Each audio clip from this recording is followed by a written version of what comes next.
नमस्कार सर्वांना, कसे आहात तुम्ही सर्व? मस्त ना? नयन कलाकृतीमध्ये आपले सर्वांचे मनपूर्वक स्वागत आहे। आजची आपली रेसिपी आहे वेगळ्या पद्धतीने बनवलेली जिभेची चव वाढवणारी चटपटीत अशी कैरीची चटणी। कैरीची चटणी तुम्ही खूप वेळा खाल्ली असेल, पण एकदा माझ्या पद्धतीने ही चटणी करून बघा, तुम्हाला नक्की आवडेल। ही चटणी फ्रीजमध्ये 7 ते 8 दिवस चांगली टिकते। चला तर मग रेसिपीला सुरुवात करूयात।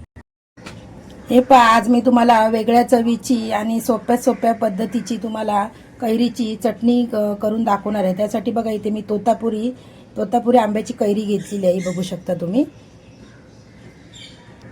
सर्वात प्रथम आपण कैरीचा देठ कापून घेऊया आणि पाठीमागचं पण हे कापून घ्यायचं आहे, कट करून घ्यायचं आहे। आता आपण कैरीची साल काढून घ्यायची आहे। हे बघा, पूर्णची साल काढून घ्यायची आहे कैरीची।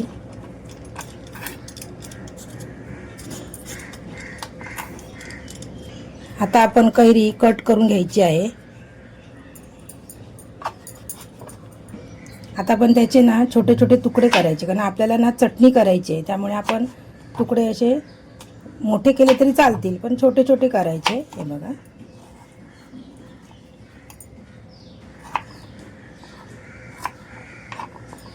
हे पहा, सर्व कैरी आपली कट करून झालेली आहे।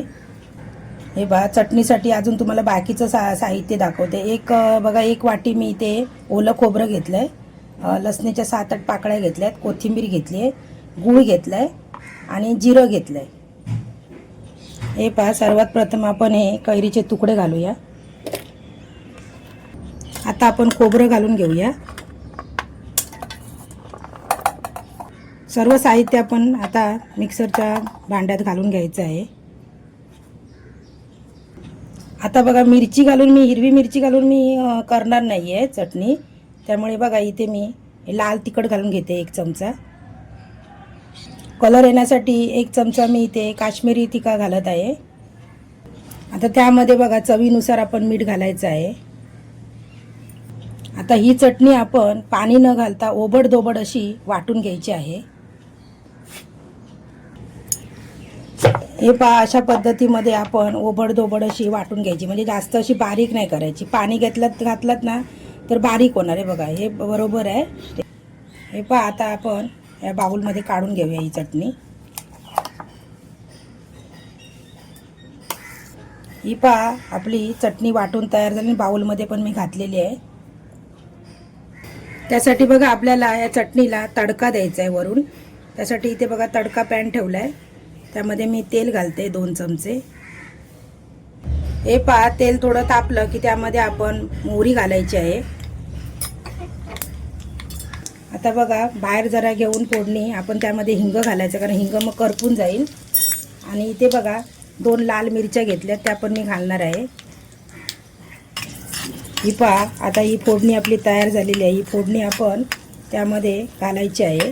ही बघा, वरून अशी घालायची फोडणी।